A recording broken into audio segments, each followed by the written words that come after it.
우리 청년들 2021년 새로운 한 해에도 하나님의 은혜 가운데 늘 기쁨과 감사의 삶을 살아가기를 원하고, 또 코로나19 어려운 이 상황 속에서도 믿음 잃지 않고 또 있는 삶의 자리에서 하나님의 영광을 나타내는 청년들이 될 수 있으면 좋겠습니다.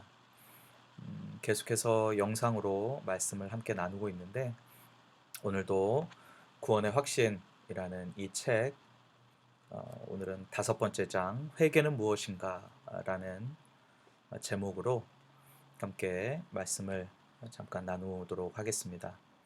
오늘 말씀의 본문은 마가복음 10장 21절인데요.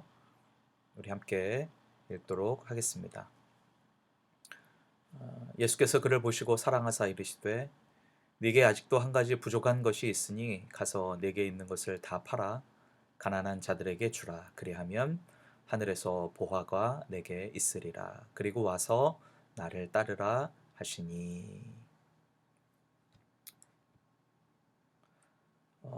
오늘 말씀에 등장하는 예수님, 그리고 예수님을 찾아와서 어떻게 하면 영생을 얻을 수 있습니까? 라고 물었던 재물이 많은 한 사람이 등장하죠.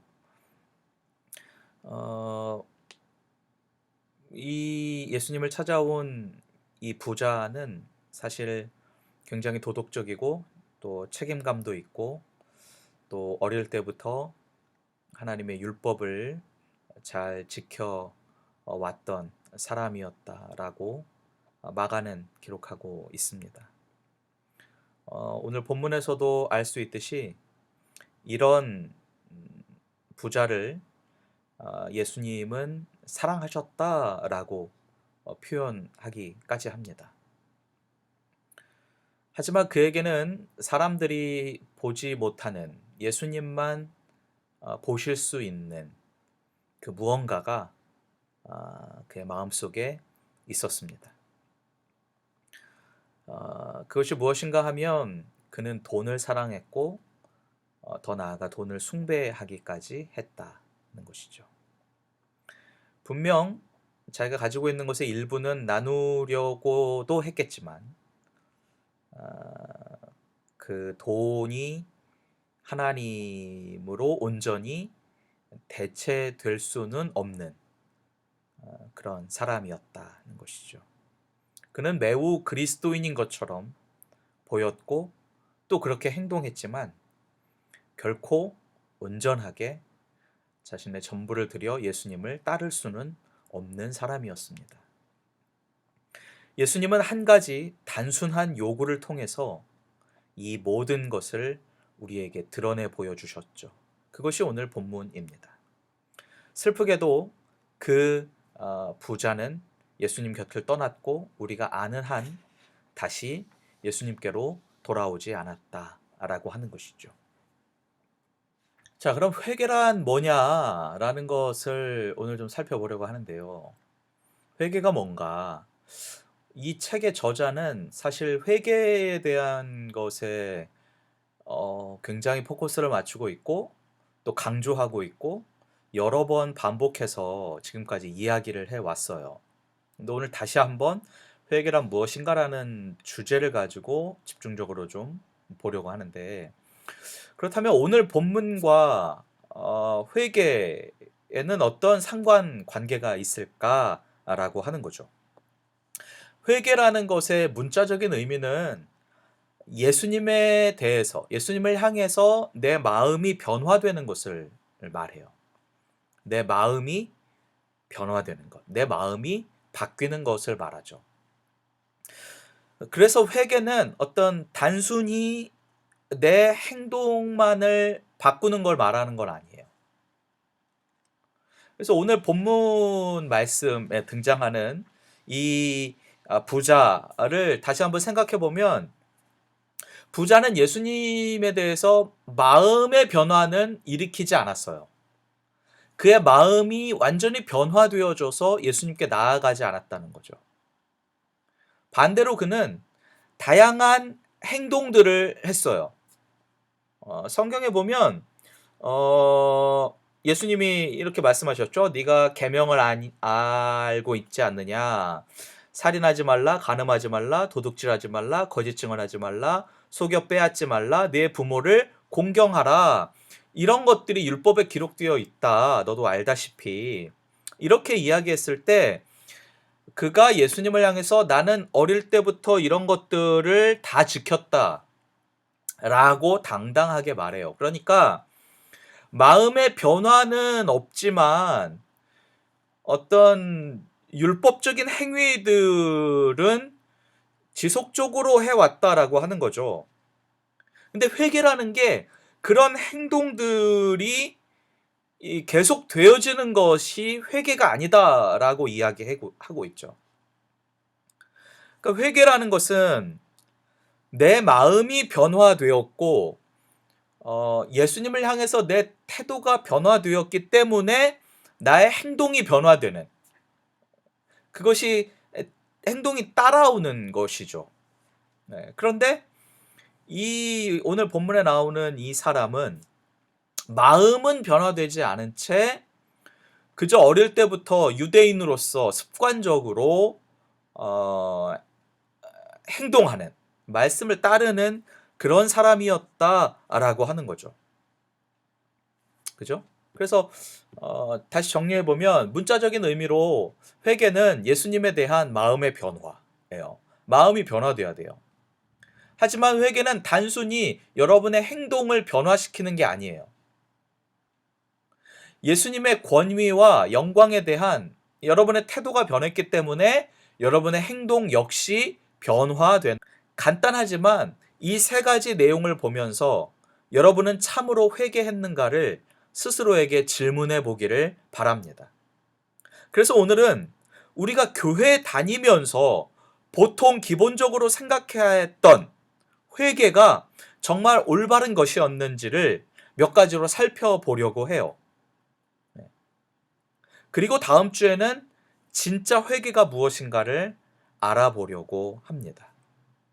그래서 오늘은 내가 이게 회개야, 이렇게 하는 게 회개지 라고 생각했던 것이 어떻게 잘못되었는가라는 것을 살펴보려고 해요.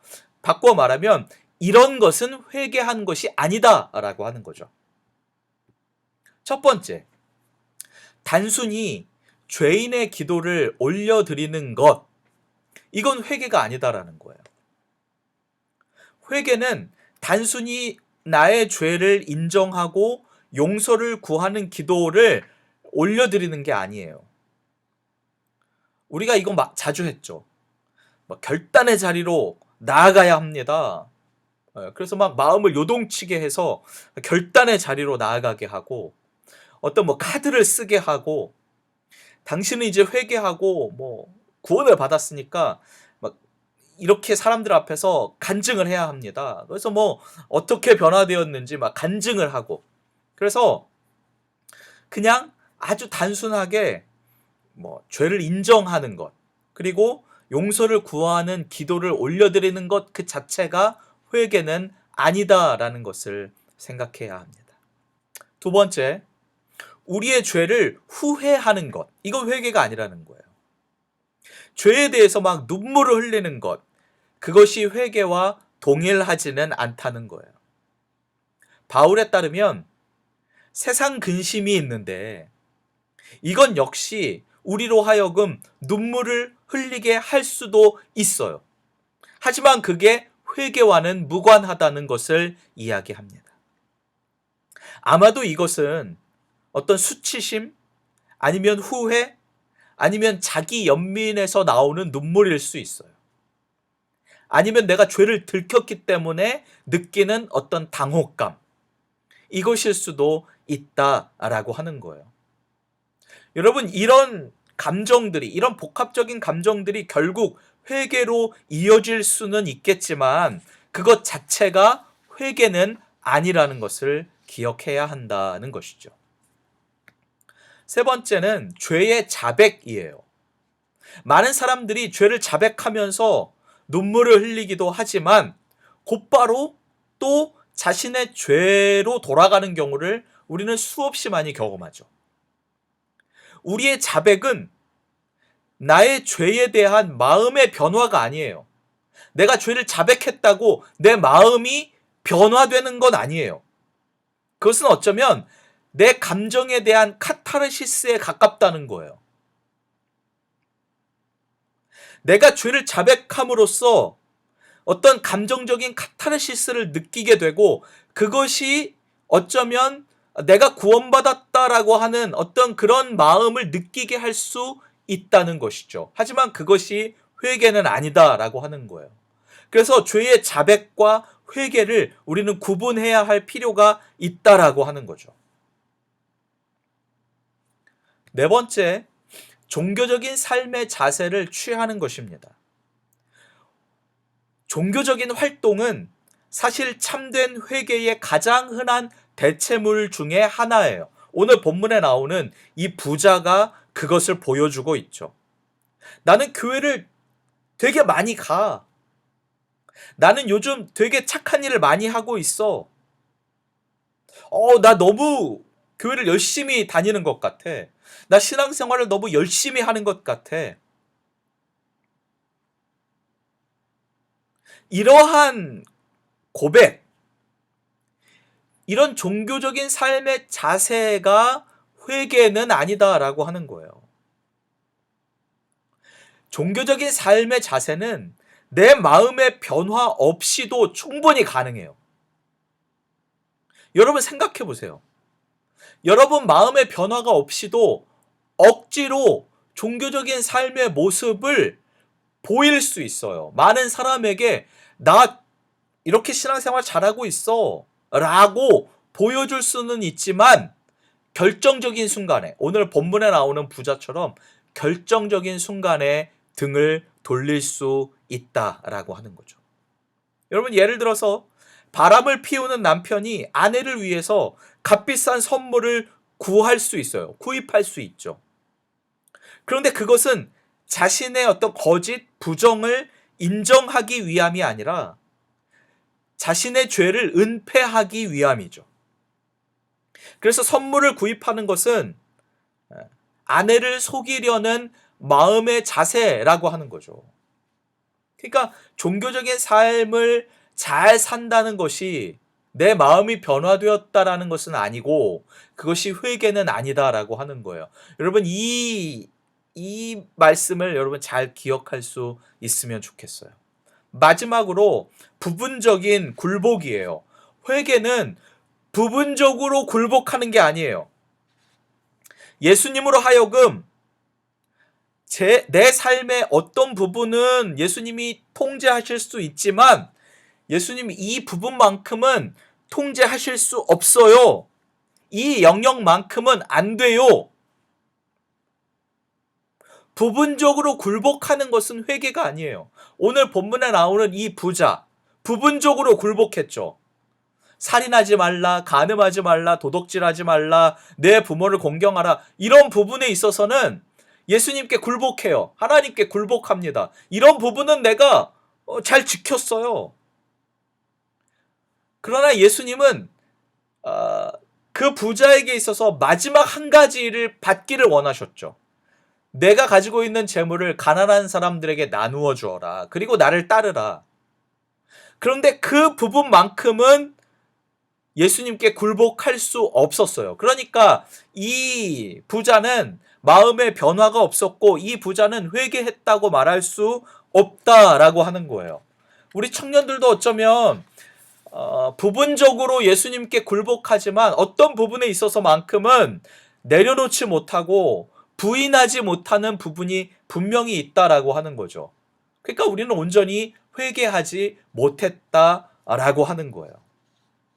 여러분 이 5가지를 다시 한번 정리해 보면 좋겠어요. 단순히 죄인의 기도를 올려드리는 것, 내 죄를 후회하는 것, 내 죄를 그냥 자백하는 것, 종교적으로 열심을 내는 것, 그리고 부분적으로만 순종하고 굴복하는 것, 이것은 우리가 회개라고 생각했었지만 그것은 진정한 회개가 아니다라고 하는 거예요. 사랑하는 청년 여러분, 회개는 죄를 짓고 예수님 안에서 그것을 씻기 위해서, 예수님 안에서 그것을 좀 깨끗하게 해보기 위해서, 예수님 안에서 뭔가 내가 달라졌다라는 것을 그냥 보여주기 위한 모든 액션이 아니라는 거예요. 그것은 회개가 아니라는 것입니다.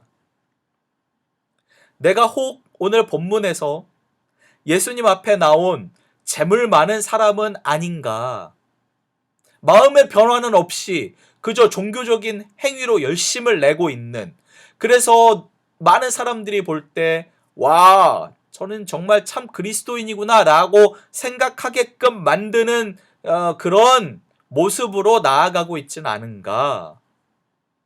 한번 겸손하게 돌아보면서 기도하는 우리 청년들이 될 수 있으면 좋겠습니다. 그래서 다음 주에는 그렇다면 이런 것들이 진짜 회개가 아니라면 진정한 회개, 예수님이 원하시는 회개의 참 모습은 무엇인가라는 것은 다음 주에 한 번 더 살펴보도록 하겠습니다. 그래서 오늘 이 말씀의 영상을 통해서 우리가 예수님께 마음을 내어놓고 우리의 변화된 마음으로 예수님을 섬기는 2021년도에 그렇게 예수님께 나아가는 우리 믿음의 청년들이 다 될 수 있기를 주님의 이름으로 간절히 축복합니다. 기도하겠습니다. 사랑의 예수님, 우리가 예수님께 우리의 마음을 내어놓기 원합니다. 나 자신을 부인하기 원하고 온전히 하나님 앞에 헌신하며 순종하며 나아가기를 원합니다. 우리가 지금까지 회개라고 생각했던, 내가 회개했다라고 생각했던 그것들이 어쩌면 잘못되어 있었다라는 것을 오늘 말씀을 나누면서 깨닫게 하여 주옵소서. 참 회개를 통하여서 예수님의 참 자녀로 온전히 세워져 갈 수 있는 필그림의 모든 청년들이 되어줄 수 있도록 인도하여 주옵소서. 새롭게 시작한 2021년도 한 해 하나님 우리 청년들에게 마음껏 축복하여 주시고 어려운 가운데 힘든 가운데 하나님을 믿음으로 승리하는 귀한 한 해가 되어질 수 있도록 주님 축복하여 주시옵소서. 감사를 드리며 예수님의 이름으로 기도하옵나이다. 아멘. 한 주간 잘 지내고 다음 주에 또 기쁜 마음으로 만날 수 있기를 소망합니다.